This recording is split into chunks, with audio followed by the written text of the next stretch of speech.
Welcome back to the Learning to Tie video series, where you learn how to do this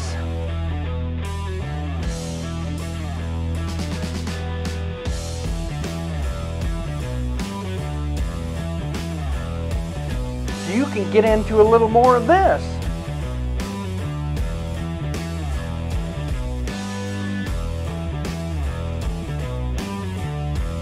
Heck yes! Who doesn't want some of that? I know I do, and I'm guessing you do too, because you're here watching this video. Today we're going to talk about threads. I want to explain a little bit about the properties of fly tying thread and why you don't want to raid your sewing kit to tie your flies. I also want to show you how to load it into your bobbin, how to get it started on your hook, and then how to whip finish using a whip finish tool, a hand whip finishing technique, and a half hitch tool, which is a new tool that we're going to be introducing that wasn't discussed in the first video. Let's start by talking about thread sizing. Now, as a general rule, the bigger your flies, the bigger your thread. The smaller your flies, the smaller your thread. Here I have a 3/0 and this is a 14/0. That's clear, right? Well, I've made this little chart that might help.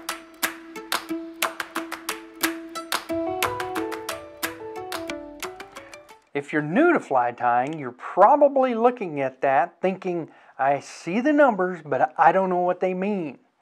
So let's break it down and make it simple. The top of the chart are the heavier threads. At the bottom of the chart are the lighter threads. The smaller aught number designates a heavier thread. The larger aught number designates a lighter thread.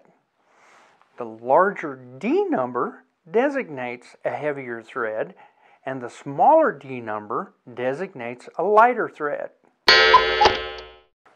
Yep, it's a little crazy that we have two designation systems for the same size thread. I'm not exactly sure how that happened, though I'm sure somebody is, but that's not important at this point. What is important is if you plan on tying larger flies, collect larger, heavier threads. If you plan on tying smaller flies, collect smaller, lighter threads. Now, don't get too hung up in exact sizing on thread. There's a considerable variance from one manufacturer to the next. It's not hard and fast rules. It's kind of like the Pirate's Code. It's more of a guideline. Alright, let's talk about a few thread brands. I'm not going to try to cover them all. I'm just going to give you 4. And these are the 4 that I have found cover almost every situation that I've run into for my fly tying. First off is the Danville. And I use this thread exclusively in a size 210 denier. I use it because it's very stout. It's extremely stout. It comes in handy for me for really large flies and things like spinning large deer hair bugs. It is a flat wax nylon, which means it's run onto the spool like a ribbon. Now, it can be spun tighter and it can be used opened up as a ribbon. We're going to show you that in just a little bit. The next thread up is the Uni Thread. And I generally use the Uni Thread in size 8/0 and 6/0. This is a good all-around wax thread with a little bit of a twist to it. And like the Danville, it can be flattened and it can be twisted up tighter. Again, we'll get into that in just a few minutes. This comes in a wide range of colors. This thread company, like Danville, has been around for a long, long time. It's an excellent thread as an all-around thread. The next one is the Ultra Thread Company. The thread is usually known as UTC, and I use this in 70 denier and 140 denier. If I'm tying a fly that has a thread body on it, 99% of the time this is the thread I'm using. It flattens and spins round very easily, and it comes in a wide range of very brilliant colors. It's got a great sheen to it and great durability. And the last thread we're going to look at is the Vivas Thread. This is a fairly new, at least to me, thread company, and it comes in a range from 6/0 to 16/0. Hope I've got that turned right. And one thing that's unique about this thread is the 6/0 and the 16/0 are a double twist thread, which I'll show you in a few minutes. And the rest of them, the 8/0, 10/0, 12/0, and 14 are flat wax threads. They act the same as the Danville and the UTC. What's great about these threads is they have a tiny diameter, and they're great for really small flies. You can tie flies down to a size 32 without building up a lot of bulk with these very fine threads, and they're very, very stout. As mentioned, you have your GSP threads, which we're not going to talk about today because they're a different animal. It's a different material. These others are nylon, and if you look at a thread and it has any kind of G in the name, GSP, the Orvis is just G thread, the Vivas is G followed by a number. Those are GSP threads. They are a slightly different animal. The sizing is the same, but the material is completely different. No, you're not imagining things. I did do a wardrobe change so you can see what's going on a little bit better while we put the thread on a bobbin. I'm going to start with the basic two-footed bobbin, and then we'll move to the right bobbin style of bobbin. First off, this just consists of a tube that the thread goes through, 2 spring steel arms, each having a foot on the bottom of them. That foot has different configurations on different brands and styles of bobbins, but they all do the same thing. They fit in either end of the hole of the thread spool. Once you get that loaded in, pull a length of thread off.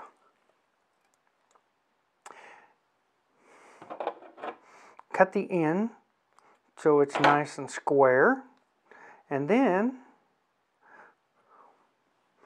place it into the bottom end of your bobbin and just give it a light suck. And what that'll do is it'll pull the thread right through the bobbin, and you're ready to go. For the right bobbin, it's pretty simple, but just a little bit more involved because there's actually moving parts with this. On the end here, you have your tensioner disc. Back it off. Pull off the tensioner disc, which is attached to a long threaded shaft, your end disc, and your spacer disc. Pop those off. Put the spool of thread in and drop everything right back in place. Spin the disc until you feel tension on it. That means you're putting tension on the spool. Test it until you get the tension that you think you're going to need. Now you can thread this the same way, or you can use what's known as a bobbin threader. The idea of a bobbin threader is pure genius. A stiff wire bent in this configuration that you shove through the thread feeder tube on your bobbin. That's great, but because that wire is stiff, it tends to break pretty easily. So I prefer to use a little fishing line. In this case, a 10-pound. And it's pretty simple. Just take that line and put a kink in it. I just do it by pulling it around a hook, and then my dentist is not going to be very happy if she sees this, but just pop it through your front teeth and it'll put a nice sharp kink in it. Place that into the outlet side of your threader tube. Put the thread through the fishing line loop and pull it out. And you're ready to go. Now let's get some thread on the hook.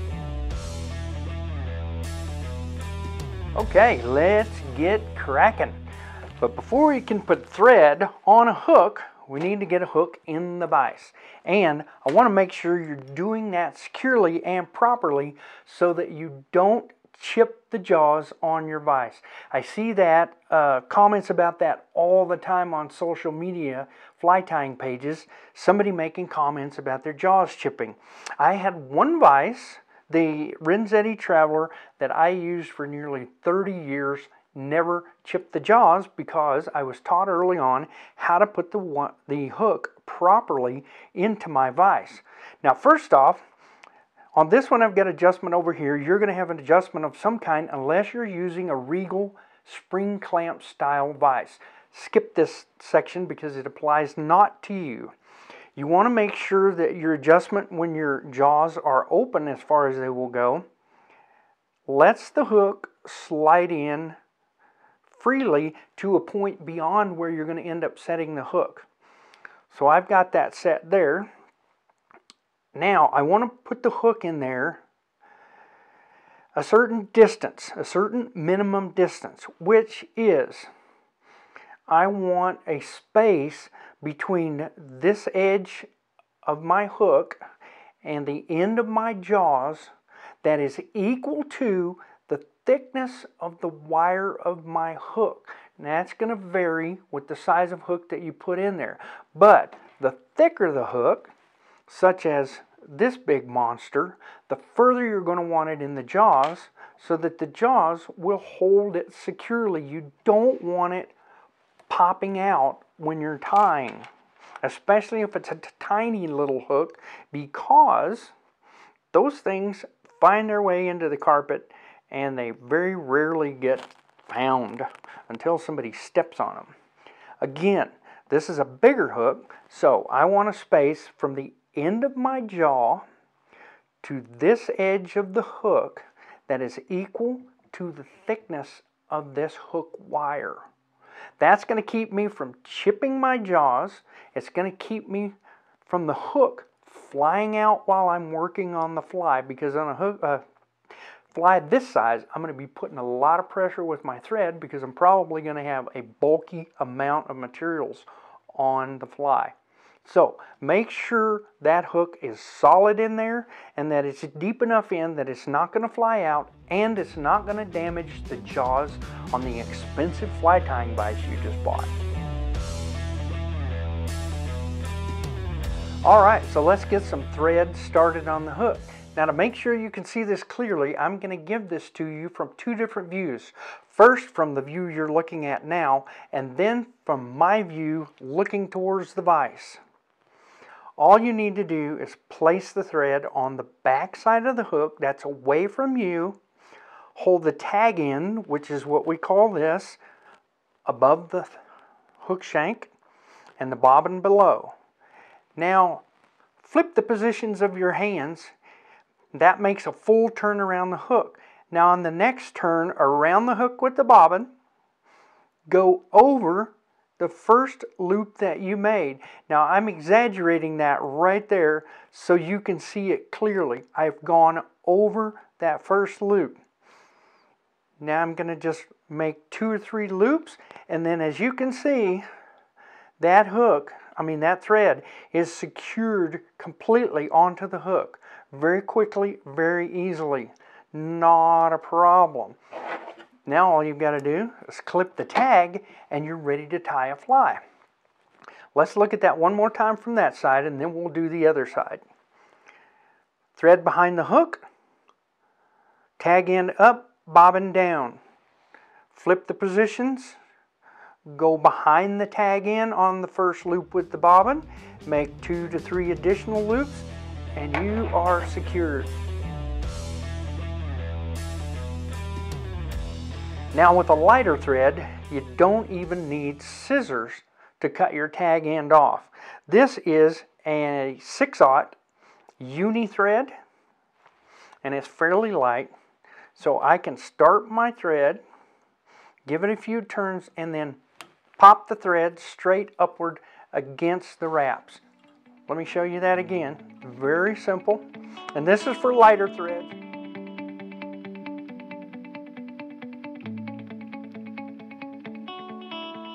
Just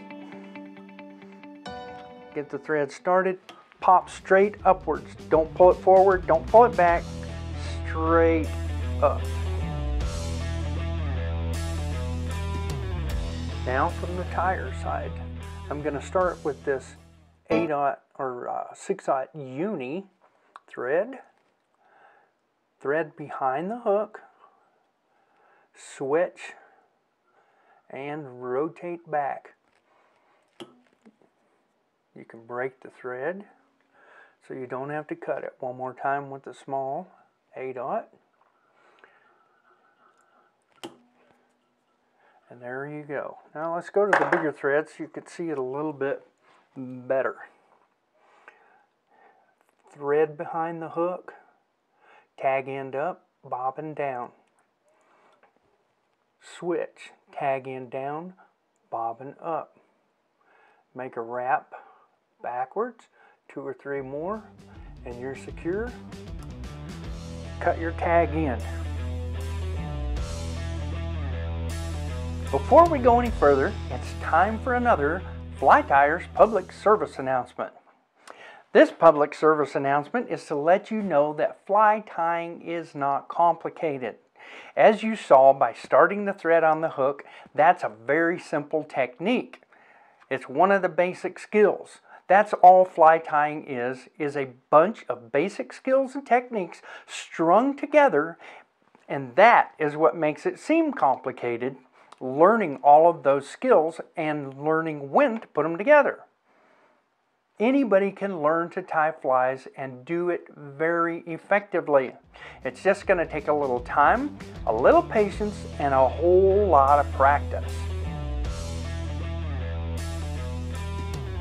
Let's talk about some very basic fundamentals for controlling your thread, specifically how to flatten it and how to spin it to make it a tighter, round, small diameter thread. Now this is the 210 Danville again, and as you can see, as mentioned, it's spun onto the spool almost like a ribbon. Now that configuration is very useful at times, but at other times you want your thread to be of a thin diameter, very small and round. To do that, you can spin your bobbin in a clockwise direction looking down upon it, and that will tighten that thread up and give it a very small diameter. To open it back up to where it's more of a ribbon, you'll do the exact opposite. Spin the bobbin in a counterclockwise direction, and the thread will open back up. Now this is very useful when you're trying to lay a very thin layer of thread onto your hook. And you can see the difference where I started it, where we spun it clockwise to tighten it up and make it round, and where we spun it counterclockwise to open it up and make it flat. The thread looks completely different. Now let me show you that from the tires view so you can get a little bit tighter view on it.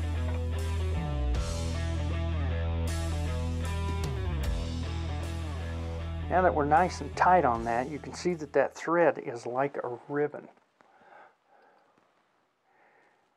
And when you wrap it on the hook like that, it is wide and flat, not building up any bulk at all.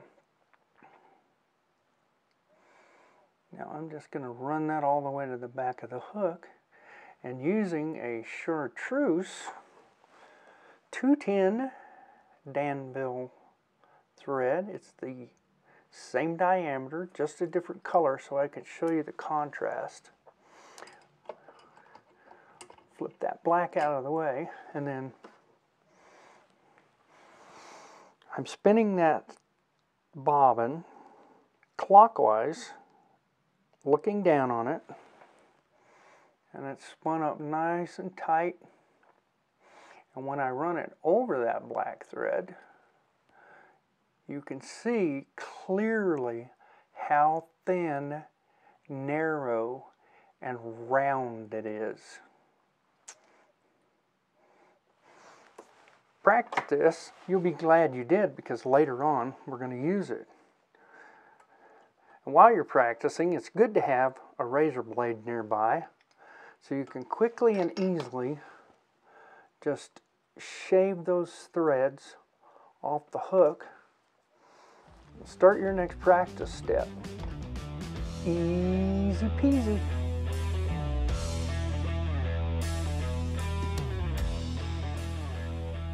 This is to let you know that craft and sewing thread is not for fly tying.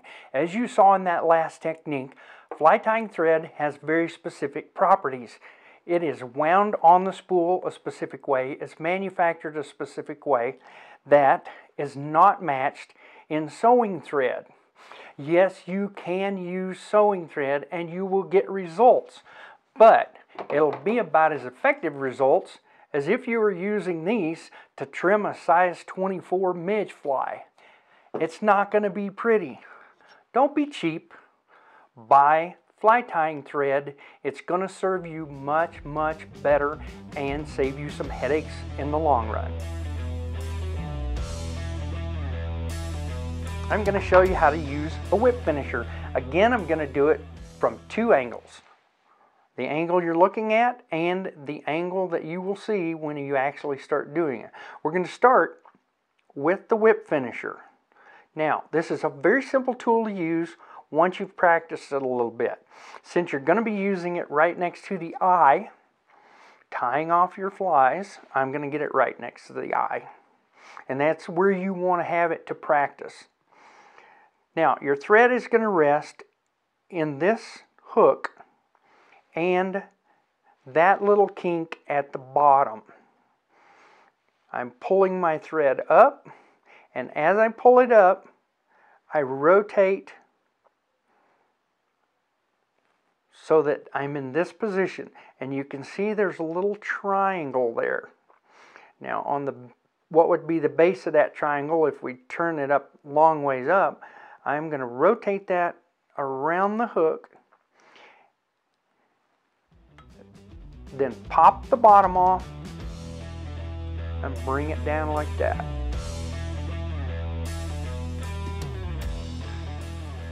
Place the thread in the notch towards the center of the tool. Place the thread in the hook at the top of the tool. Rotate it upwards to create a triangle, and then just wrap around the hook. And that allows you, as you can see, as opposed to the whip finishing with the fingers, to control exactly where that thread ends up. And I'm going to show you, as I do the finger one next, how to do that. Again, thread in the bottom notch, thread in the top notch. Rotate the tool. It rotates in this tube that my fingers are holding, and then just spin it around.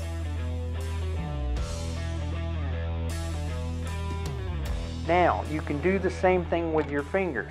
Your fingers are going to be these 2 points. And they're going to act exactly the same way. I'm going to rotate that, except that with the fingers, you're flipping your fingers back and forth.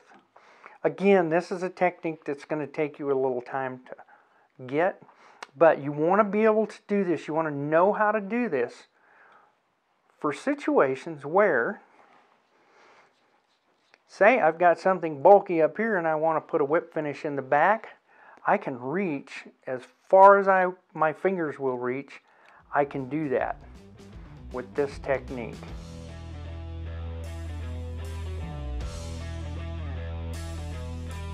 Now, when I'm going to do a finger whip finish, I'm going to have my scissors in my hand.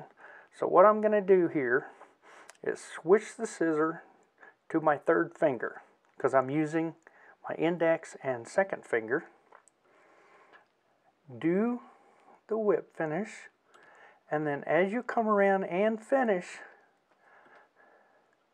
put your scissors in the thread, pull up, and that'll give you a little more control. Now what you want to remember is if you've got materials on your hook, they're going to help you control where that final loop lands. And last but not least, we have the half hitch tool. Now this is a small half hitch tool. It's got a fairly good size hole in one end and then a very small hole in the other end for extremely small hooks. Now this may not work as well as I'd like to over this hook, but it will work. And this is a very simple tool. You make a wrap around it, bring it around, and let that wrap slide onto the behind the eye of the hook. Again, now that's a double half hitch. I'm going to do this again above the hook so you can see it. I've just made one round of thread around the hook, around the half hitch tool, and then slide it onto the hook. That's known as a half hitch. This is a double half hitch. 2 rounds around the tool and then slide over the eye of the hook. And then obviously you have your very exciting triple half hitch. Piece of cake.